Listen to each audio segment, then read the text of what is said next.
Aunty గారు. నమస్తే అమ్మా. ఆంటీ గారు ఎక్కడి నుంచి వస్తున్నారు? విజయవాడ. నా పేరు ఏం చేస్తుంటారు ఆంటీ గారు? ఆంటీ గారు ప్రస్తుతం జగన్మోహన్ రెడ్డి గారి పరిపాలన ఎలా ఉందంటారు?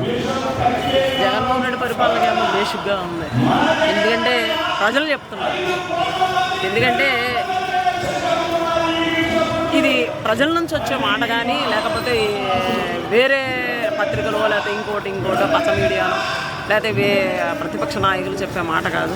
ప్రజలే చెప్తున్నారు ఈ పరిపాలన, జగన్మోహన్ రెడ్డి గారి పరిపాలన ఎలా ఉంది అనేది.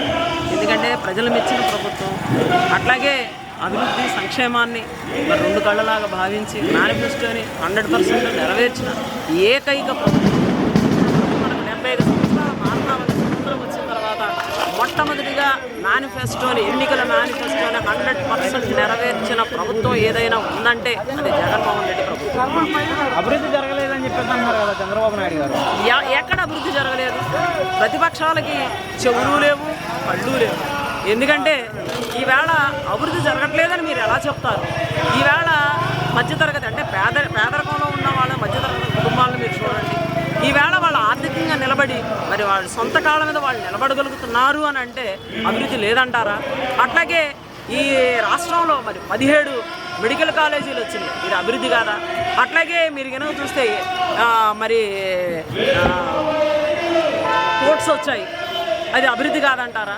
ఉద్దానం ఉంది, అక్కడ అసలు మంచినీళ్ళకు కూడా ఇబ్బంది పడి మరి కిడ్నీ బాధితులు ఉన్నారు. అట్లాంటి అక్కడ వాటర్ ఫిల్టర్ చేసిన వాటర్ ఇస్తూ అక్కడ మరి వాళ్ళకి సౌకర్యాలు కల్పించారు, అది అభివృద్ధి కాదంటారా? అంటే ఒక రోడ్డు వేస్తేనే అభివృద్ధి? ప్రజల యొక్క జీవన ప్రమాణాలు పెరిగినాయి కాబట్టి ఇది అభివృద్ధి కాదంటారా? కాబట్టి మీకు ఇక మేము చెప్పలేము, ప్రతిపక్షాలకి కళ్ళు లేని కబోదులకి మనం చెప్పలేము. జగన్మోహన్ రెడ్డి గారి చెల్లెలు వ్యాఖ్యలు చెబుతున్నారు కదా, మరి జగన్మోహన్ రెడ్డి గారి చెల్లెలు షర్మిలమ్మ ట్రాప్లో ఉంది. ఎవరి ట్రాప్లో ఉంది? సిబిఎన్ గారి ట్రాప్లో ఉంది. అంటే వాళ్ళ బలం చాలక, జగన్ను ఎదుర్కోలేక, ఎంతమంది కలిసికట్టుగా వచ్చినా కానీ ఎదుర్కోలేక, అంటే వాళ్ళ మాటలు ఎవరు విశ్వసించట్లేదు కాబట్టి లాస్ట్కి ఎలా చేయాలని ఆలోచించి ఒక కుయుక్తితో కుట్రతో మరి వాళ్ళ కుటుంబాన్ని చీల్చడానికి ప్రయత్నం చేసి చెల్లిని తీసుకొని వచ్చారు.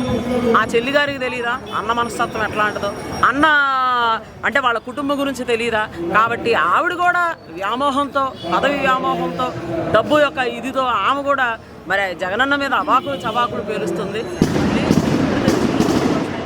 ఎట్టకేలకి ఆఖరికి ఏది ఏమైనప్పుడు కూడా జగనన్నే నీకు శరణం.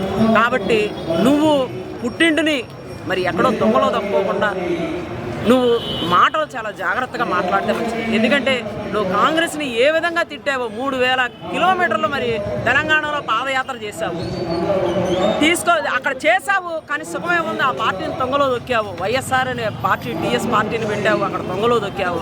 ఆ తర్వాత అక్కడున్న మరి కార్యకర్తల్ని, నాయకుల్ని అందరిని అధోగతి పాలు చేసి మళ్ళీ ఇప్పుడు ఈ రాష్ట్రం మీద వచ్చావు తల్లి. కాబట్టి నీకు అసలు విశ్వసనీయత అనేది లేనే లేదు. పవన్ కళ్యాణ్ అయినా నువ్వు అయినా సేమ్ టు సేమ్. కాబట్టి కేఏ పాల్ అంటే నువ్వు ఒక కామెడీ పీస్ లాగా అయిపోయావు. జగనన్న విమర్శించడం వల్ల కామెడీ కేవలం రాజశేఖర రెడ్డి గారు కూతురు ఉద్దేశంతో నిన్ను ఇప్పటి వరకు అన్నట్టు టాలరేట్ చేస్తున్నారు.